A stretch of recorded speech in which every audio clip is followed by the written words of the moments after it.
Nyata, Nyatu Gundijmara, Nyatu Nyatlingyong Rubenberg. As was said, my name is Rubenberg. I'm a proud Gundijmara man, and it is an absolute pleasure to be able to stand here today in front of all of you on Wurundjeri country, and thank you to Colin for that amazing welcome. It is truly amazing to be able to stand here and talk to you today about this referendum. And this referendum is a very simple referendum. It is about recognition, it is about listening, and the majority of First Peoples support this voice.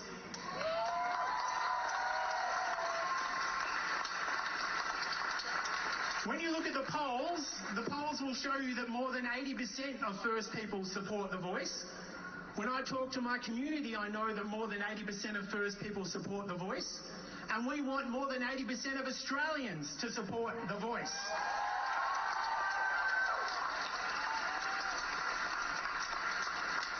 It's particularly remarkable for me to be able to stand here today on this particular place, because this place has a strong connection to myself and to my family.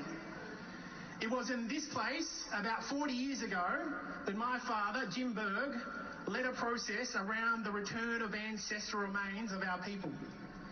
One of the many, many impacts of colonisation on our people was the fact that scientists went out and they dug up the remains of our people. They dug up the graves of our people. They didn't ask anyone's permission. They just went and stole the remains from the ground, took them back and treated them as scientific curiosities. After much campaigning led by my father and other members of the community, it was finally agreed 40 years ago to hand those remains back. And this is the place where that journey started. It was right here. It was right here where those remains were carried by our community. A similar journey we're going to take today. They were carried down Swanson Street, but that time they crossed over the Birrarung, went over to King's Domain and returned those remains back to the ground as they should be. And they are still there today. You can visit them at the King's Domain reburial site. And that work of my father, amongst many other things he achieved in his lifetime, and he's still going on and achieving them today, he doesn't stop ever. That has inspired me on the journey that I'm on, the work that I've been able to do, making sure that we can get better outcomes for our community. And I started off that journey working within government. I was able to achieve some quite significant outcomes, achieve some significant roles to get better outcomes for our communities within government, through land, through water, through heritage. But there's only so much I was able to achieve within government, because government does not truly understand what we as a people want, what the best solutions are. And so I realised I needed a different way to make my contribution, and I was able to be part of something else.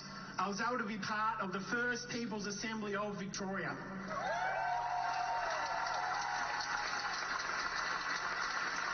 The Assembly is a remarkable organisation that, as you heard, started back in 2019, but after many hard years of work by many of the people around me here today.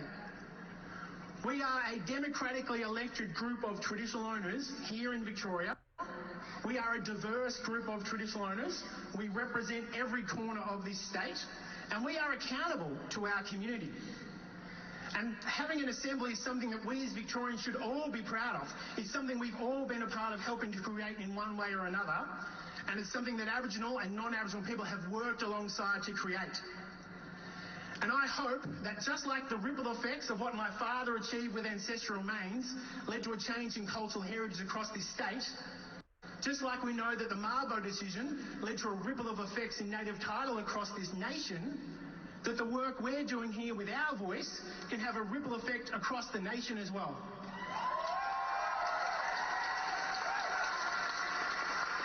We want all First Peoples across this nation to have a voice, and the model we have is a powerful model that can show the way that we can have a representative voice, we can have a diverse voice, and we can have an accountable voice.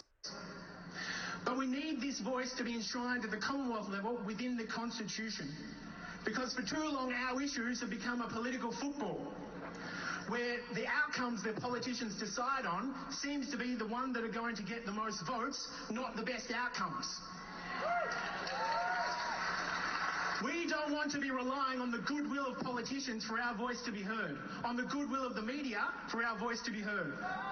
We want our voice in the Constitution, so we'll always be there, always providing advice and getting better outcomes.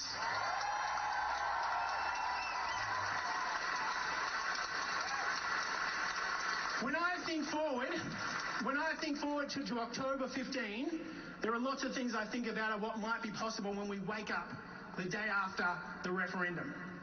But there's three options in particular that stick in my mind. The first option is that we wake up and there is a resounding yes for the voice. That's the outcome we all hope for, where the nation we think we're a part of is actually the nation we are a part of, where Australians want to recognise First Peoples, want to listen to First Peoples. There is another option, though, option B, that is very troubling, and that's where the reverse occurs, where sadly the majority result is a no. And that will not be a good result for any of us here. That will mean that negativity has won the day, that false information has won the day, that lies have won the day, and I fear that if that's the result, those tactics will be used for other things that we hold dear in our society.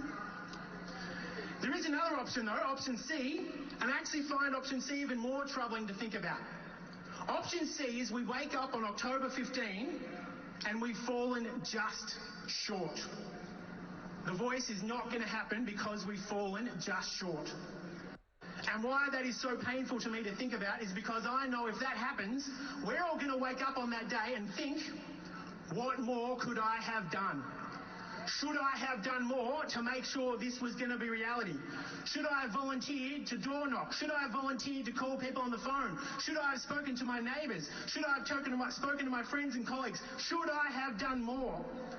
Luckily, we have a chance right now to make sure option C doesn't happen.